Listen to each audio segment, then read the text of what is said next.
La révélation et le miracle de Dieu. Il y a bien longtemps, Jésus a prophétisé un événement incroyable. Aujourd'hui, au XXIe siècle, nous assistons à l'accomplissement de cette prophétie. Un phénomène sans précédent s'est produit à Kaba Hamek, une chute de neige qui a étonné de nombreux croyants. Ils virent dans ce phénomène un signe de Dieu. La Bible, dans le psaume 51, 7, associe la neige à la purification des péchés, montrant le désir d'être purifié et de devenir plus blanc que la neige. Ésaïe 1 confirme cette idée, disant que même si les péchés sont rouges comme le cramoisi, ils deviendront blancs comme la neige. Mais au milieu de ces signes, Dieu nous met en garde contre les dangers des faux prophètes. Dans Deutéronome 18, 20, il nous dit que ceux qui parlent en son nom sans permission, ou au nom d'autres dieux, risquent la mort. La mystérieuse pierre noire à l'intérieur de Kaba a suscité la curiosité et plusieurs interprétations. Certains croient que Dieu l'a laissée à l'humanité, tandis que d'autres pensent qu'il s'agit d'une contrefaçon du Christ par Satan. Jésus, dans les prophéties du livre de l'Apocalypse, révèle que le Dieu du Coran, Allah, est lié à la pierre noire de la Kaba, mettant en avant le faux prophète appelé Mahom. Selon Apocalypse 1, 13, le prétendu prophète crée une image trompeuse d'une bête, trompant les habitants de la terre. Les gens sont non seulement trompés, mais ils sont également incités à adorer cette image en l'honneur de la bête. Cette image a une signification profonde, liée aux blessures faites par l'épée. Liée à l'épée tranchante qui sort de la bouche de Jésus-Christ, cette épée représente le jugement et l'autorité divine. Elle joue un rôle fondamental dans les événements prophétiques.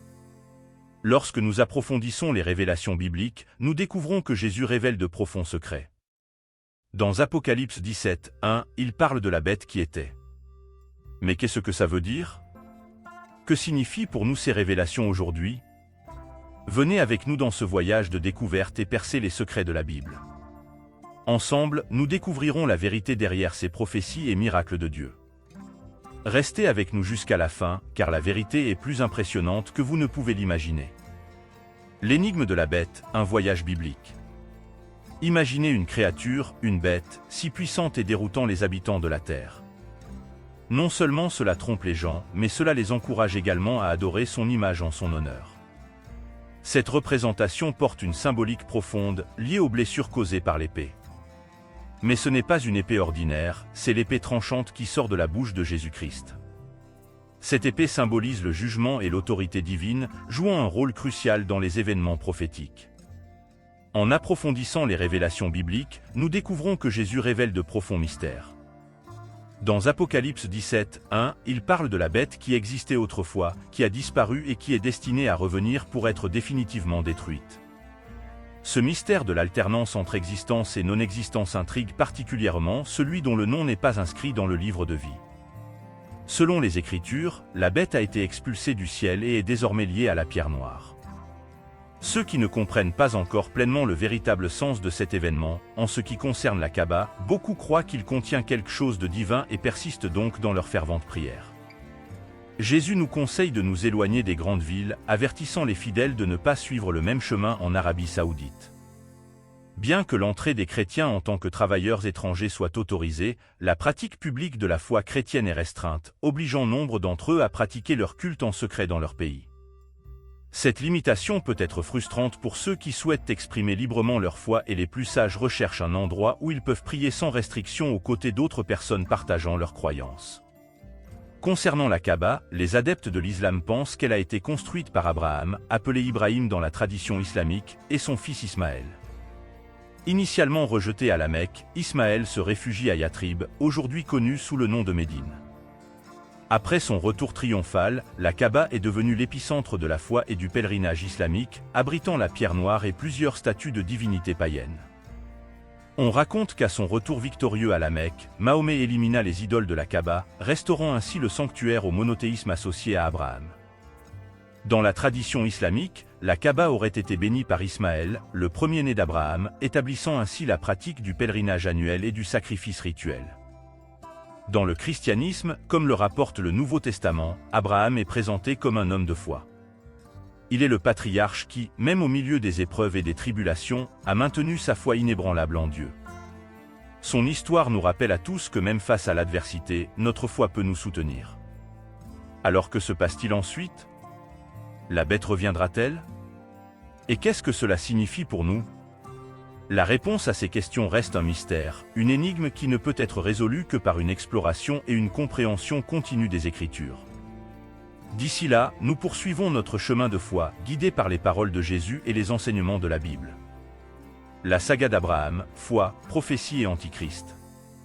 Dans un monde où le monothéisme s'enracine dans la figure d'Abraham, une histoire se déroule. La Kaaba, sanctuaire sacré de la tradition islamique, est bénie par Ismaël, le premier-né d'Abraham. Cet acte établit la pratique annuelle du pèlerinage et du sacrifice rituel, qui se répercute à travers les âges. Abraham, un homme à la foi inébranlable et à l'obéissance à Dieu, est vénéré comme prophète par les musulmans. La lignée de Mahomet remonte à Ismaël, mais cela ne diminue en rien l'importance d'Isaac, l'autre fils d'Abraham. Né d'une promesse divine, Isaac est plus qu'un héritier de l'héritage d'Abraham, c'est un guerrier dans le récit biblique. Agar, décrite comme la servante de Sarah, la femme d'Abraham, donne naissance à Ismaël. Bien que Sarah soit l'élu de Dieu, Ismaël, le fils d'Agar, n'est pas reconnu comme l'héritier divinement choisi. Cette interprétation est souvent mal comprise, donnant naissance au concept d'antéchrist et de faux dieu. L'antéchrist, également connu sous le nom d'homme du péché, est une figure complexe. Avec le soutien de Satan, il accomplira des miracles pour tromper les gens avant le retour du Christ.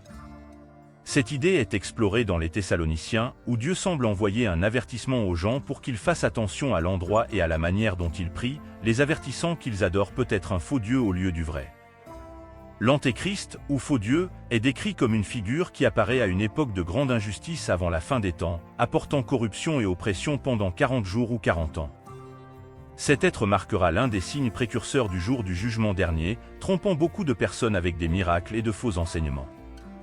Jésus sera plus tard Dieu parcourant le monde, demandant aux gens de le suivre et les séduisant avec des richesses et des promesses de soulagement de leurs souffrances. Il aura le pouvoir d'accomplir des miracles permis par Dieu comme test pour l'humanité. Il aura la capacité de ressusciter les morts, aspirant au corps et marchant entre les moitiés, leur ordonnant de se reconstituer et de revenir à la vie. Cependant, malgré tous ces miracles, il sera incapable de corriger sa propre forme physique. C'est la saga d'Abraham, une histoire de foi, de prophétie et de l'antéchrist. Une histoire qui nous amène à questionner, chercher et comprendre. Une histoire qui continue de se dérouler. La bataille contre les faux dieux. Imaginez un être d'un pouvoir inimaginable, capable de faire des miracles, mais qui, au lieu d'utiliser ce pouvoir pour le bien, l'utilise pour manipuler et contrôler. C'est le faux Dieu, un imposteur qui se proclame le porte-parole du divin, mais qui en réalité suit ses propres desseins égoïstes. Jésus, dans son infinie sagesse, a mis en garde ses disciples contre ces individus. Il a non seulement souligné les dangers qu'ils représentent, mais a également enseigné comment les identifier. La menace des faux dieux réside dans leur capacité à tromper. Ils profitent de ceux qui sont perdus ou confus, les manipulant à leur propre fin. En revanche, Jésus a toujours agi avec compassion. Il traitait les gens avec patience et gentillesse, même lorsqu'ils étaient perdus ou confus. Face aux hypocrites religieux et aux faux enseignants, Jésus a agi avec une indignation et un courage juste. Dieu a révélé l'existence de l'antéchrist comme un avertissement pour rester vigilants.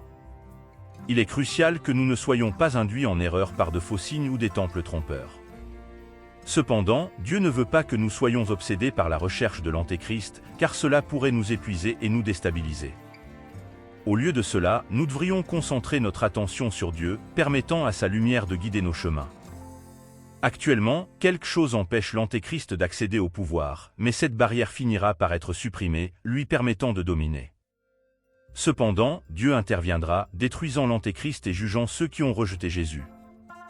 Comme Jésus l'a enseigné, il y aura de grandes lamentations au retour du Fils de l'homme. Les méchants seront séparés et jugés, symbolisant le châtiment de ceux qui ont rejeté le sacrifice rédempteur du Christ. Il est donc essentiel de maintenir une foi ferme dans le plan divin de Dieu. Il préparera le chemin avant son retour et notre rôle est d'être attentifs aux signes de Dieu et de prier diligemment, préparant nos cœurs à le recevoir. Parmi le peuple d'Israël, les faux dieux représentaient un défi constant. Ils ont profité de la structure divine, offrant des services divins aux dirigeants et aux rois, prétendant parler au nom de Dieu, mais recherchant leurs propres bénéfices, éloignant les gens du chemin de Dieu.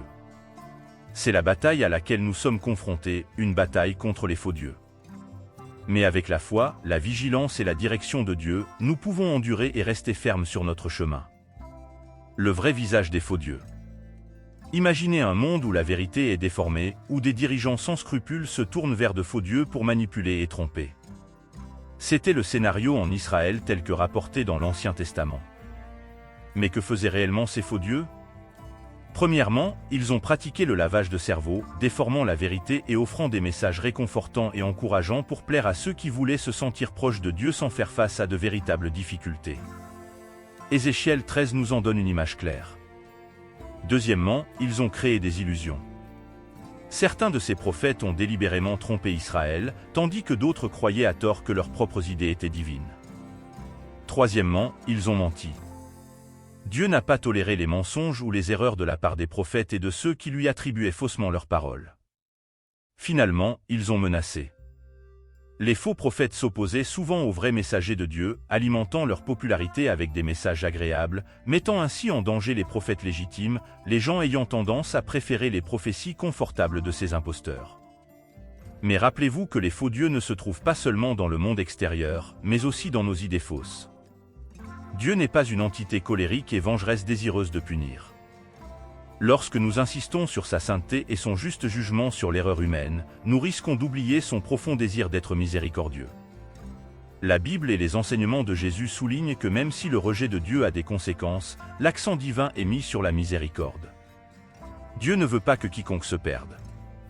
Son approche de la création est pleine d'amour et de grâce, pas de haine ou de méchanceté. Par conséquent, lorsque nous pensons, parlons ou prions Dieu, il est essentiel d'avoir une compréhension correcte de sa nature. Cela inclut la question de la paix dans le monde et du retour de Jésus, un thème central dans le contexte de la fin des temps. Lorsque les disciples ont interrogé Jésus sur la fin des temps, il a répondu que personne, à l'exception de Dieu le Père, ne connaît le jour ou l'heure exacte, comme indiqué dans Matthieu 24, 36. En parlant de la fin des temps, Jésus a présenté des scénarios que beaucoup interprètent comme des références à l'enlèvement. Par exemple, dans Matthieu 24, 40, il est mentionné que ce jour-là, 2 hommes seront sur le terrain, l'un sera pris et l'autre laissé. Si l'on considère que la résurrection précède la seconde venue et que seul Dieu le Père connaît le moment exact de son apparition, il est raisonnable de supposer que même Jésus ne connaît pas la date de son enlèvement ou de sa seconde venue. Ces mystères sont connus exclusivement de Dieu le Père. Alors que se passera-t-il à la fin des temps? Qui sera pris et qui restera? La réponse à ces questions reste un mystère, connu uniquement de Dieu le Père, et c'est ce mystère qui nous tient en haleine, curieux et anxieux de ce qui va arriver. Se préparer au retour du Sauveur. Imaginez un jour comme les autres, où soudain, le ciel s'ouvre et une lumière vive descend. C'est le retour du Christ. Es-tu prêt? Se préparer à la seconde venue du Seigneur implique des pratiques essentielles. La première est de rechercher une relation avec Dieu. Consacrer du temps à la prière et à la communion avec le Seigneur est crucial. La prière renforce notre relation intime avec le Créateur et éveille le désir d'être proche de lui. Deuxièmement, la lecture des Écritures est essentielle. Chaque interaction avec la parole de Dieu nous rapproche de lui. En lisant la Bible, nous recevons des conseils sur la façon de vivre correctement et de nous préparer à la seconde venue du Christ. Troisièmement, il est essentiel de vivre une vie de sainteté. La sainteté plaît au Seigneur et est essentielle pour être prêt à son retour. Cela doit être plus qu'un objectif, cela doit être un mode de vie quotidien. Notre regard doit être constamment fixé sur lui. L'ennemi, le diable, essaie de nous distraire, de nous rendre occupés, confus, découragés et de nous détourner du droit chemin. S'il parvient à nous égarer, les chances que nous manquions la seconde venue du Christ augmentent. Un cinquième aspect crucial est de s'aimer et de se pardonner les uns les autres, car la Bible enseigne que l'amour couvre une multitude de péchés. S'aimer et se pardonner les uns les autres nous met en harmonie avec Dieu, empêchant ainsi notre séparation dans le royaume millénaire du Christ. La vie nous rappelle que le Seigneur est peut-être proche. Merci d'avoir regardé, continuez à regarder pour plus de vidéos. Ô Dieu céleste, nous levons nos yeux vers toi en cette période d'impuissance et de découragement. Je te prie, Seigneur, d'envoyer tes anges célestes entourer ton âme précieuse de ta douce présence et de ta lumière réconfortante. Que vos messagers divins apportant paix et espoir entourent votre esprit de réconfort et d'inspiration. Père Céleste, nous te demandons également de fortifier ton cœur avec la force intérieure nécessaire pour surmonter les obstacles qui se dressent sur ton chemin. Accordez-vous de la persévérance pour relever les défis et de la sagesse pour trouver des solutions à des problèmes qui semblent insurmontables. La lumière au bout du tunnel, un voyage avec Dieu.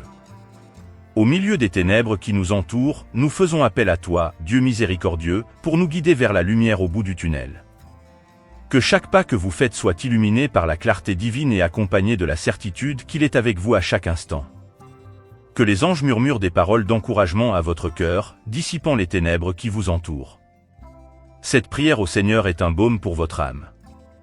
Puisse l'énergie céleste envahir votre être, restaurer votre esprit et vous remplir d'une force renouvelée. Nous remercions le Dieu aimant pour son attention et son amour infini pour chacun de nous, ses enfants. En ce moment de découragement, nous élevons nos prières en votre direction. Que les anges célestes entourent désormais votre précieuse existence de leur amour bienveillant et de leur lumière apaisante. Puissent-ils, messagers célestes, vous offrir réconfort et inspiration, gardiens de votre propre destinée. Que les ailes célestes vous enveloppent, éliminant toute obscurité et insufflant une nouvelle vigueur à votre motivation intérieure. Que la présence angélique illumine votre esprit, dissipant les ombres du doute et de la défaite. Père Céleste, nous t'implorons également de fortifier ton cœur, en le dotant de la résilience nécessaire pour surmonter les obstacles qui se dressent devant toi. Accordez-vous de la persévérance pour relever les défis et de la sagesse pour trouver des solutions à des problèmes qui semblent insurmontables.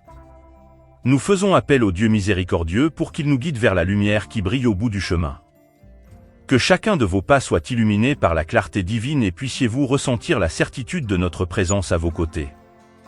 Que les anges adressent à votre cœur des paroles d'encouragement, dissipant les ténèbres qui pourraient obscurcir votre chemin.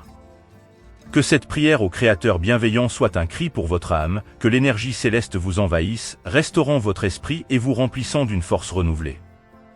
Avant de vous dire au revoir, je voudrais vous lancer un appel particulier. Si vous n'avez pas encore accepté Jésus comme votre seul sauveur, je vous invite à réfléchir à ce qui a été partagé ici. Jésus est la lumière qui illumine nos vies, et l'accepter, c'est ouvrir les portes de la vraie paix et de la vraie grâce. Si c'est le moment pour vous, prenez cette décision dès maintenant. Laissez votre réponse dans les commentaires si vous acceptez Jésus comme votre unique et sauveur, que ce soit oui ou non. Je veux entendre votre opinion. Laissez votre commentaire ci-dessous avec des questions, des réflexions ou des suggestions pour des histoires futures. Votre interaction est précieuse et vos idées enrichissent toujours notre communauté. Enfin, j'exprime ma profonde gratitude de faire partie de cette chaîne. Votre présence et votre soutien sont inestimables, et j'ai hâte de nous retrouver dans notre prochaine vidéo, remplie de révélations et d'enseignements de la Bible. Que la paix et la grâce du Seigneur soient toujours avec vous. À bientôt.